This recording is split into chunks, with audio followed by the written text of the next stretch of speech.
reduce queuing, improve customer experience, and give passengers control of their journey. Our final platform that we at that point invested in was our data analytics platform, and that's something also that we've made a fair degree of progress with.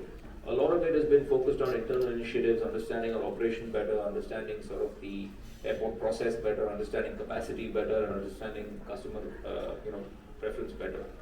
But I think as we probably move forward over the course of the next decade, you're going to see much more collaboration between airports and sort of their hub carriers.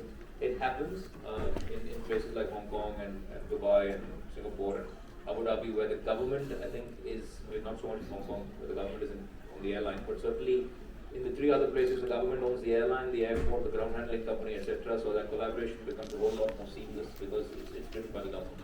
But even here, I think one of the things that's been most gratifying about MoCA and sort of the government over the course of the last few years is their push on digitalization, is their push on information exchange, is their push on getting the government stakeholders on board as well. So whether it's the Bureau of Immigration or BCAS or Customs, etc., everybody has come forth and sort of participated quite proactively with respect to data exchange and trying to figure out how to make the entire process better. And I think it's led to reduction in processing time, not just from a passenger perspective, but certainly in light of this particular, let's say, gathering, even from a cargo perspective, we exchange information a whole lot better these days on cargo than we used to. So I think all of those things have made processing times much better. It's improved efficiency for stakeholders and customers, and at the end of the day, the consumer. And I think that is likely to be here to stay.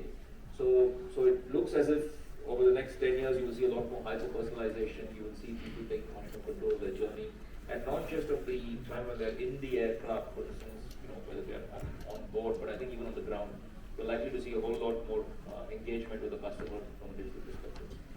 Thank you. That's a great overview. Kamal, I'll come to you. I mean, I know you as SpiceJet and you personally also very articulated what you say. Plus, you've been like in very different experiences, right on the mountaintop and then going through challenging times, but holding on, that's something very commendable. But in the midst of it, you've also been, making sure your innovation is not lagging behind. So tell us some examples on sustainability, where you've kind of taken the lead on innovation, on doing things which probably the industry has not done in India. Thank you, Sanjeev. So we started work on sustainability aviation fuel way back in 2015 when SAF was not even known in India, or it was hardly known. SAF actually became fashionable post-COVID. We worked on it for 2 years, and we were the first airline in South Asia to do a demo flight from Dehradun to Delhi on sustainable aviation fuel on 18th August 2018, which was a landmark event not only for SpiceJet but even for the government of India, because they supported us. We got the SAF from their institute in Dehradun. We worked with them for 2 years. I was personally involved. I used to visit them. I used to do things. And once we did that, by 2018, SAF was becoming fashionable. I use the word fashionable and not popular at the moment. It's 5 years back. And it was so popular or fashionable that to receive the flight in Delhi, we had 5 union ministers who came to receive the flight. All important union ministers. Invite was sent to a lot. They all came to receive the flight because they believed in it. So this was, of course, Civil Aviation Minister, Petroleum Minister, Minister of Environment, Minister of Agriculture, because we used agro's residue to produce the SAF using the Jetrofa plant, and Minister of Commerce, of course. So at that time, the former Minister of Commerce, who was then the Sherpa, part of this exercise on the board of World Economic Forum. That 1 year of COVID, I think I spent very well. 2 hours a day on video conference with about 12 stakeholders across the world. McKinsey from Europe did the research for us. We prepared a 78-page blueprint titled SAF Availability and Sustainability in India. And in that 78-page document, we identified the sources of feedstock, how it's to be done, What are the commercials that it will take? Because even today, SAF is 3 times more expensive than ATF in India. Even if SAF tax was 0, we would still be 2.6 times more expensive. India, if the government were to, and I say it very openly, tongue in cheek though, if the government were to show any kind of incentives to SAF which are not commensurate with biodiesel for ground support, they will be seen as supporting elitist industry.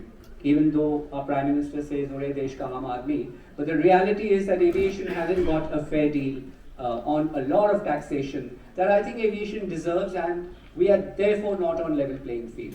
Having said all that, I cannot take away the support that each ministry has given us towards this. There are constraints which we understand are beyond even policy. So SAF for us has been a very, very emotional thing. In fact, when we did the demo flight, we were asked by the then Environment Minister that what do you think is required? We'd not done the 78-page document that we did, took 1.5 years. And that is when Ajay Singh, our promoter, said that let's set a target because nobody else is setting a target. And we set a target of 100 million passengers in India by 2030 must fly on SAF aircraft. And this target he declared at the UN Climate Exchange on the sidelines of UN General Assembly in 2019 September, where he announced, where the Prime Minister was also there attending the UN General Assembly, that India hopes to have 100 million passengers flying domestically on SAF-powered aircraft. Waiting for policy mandates.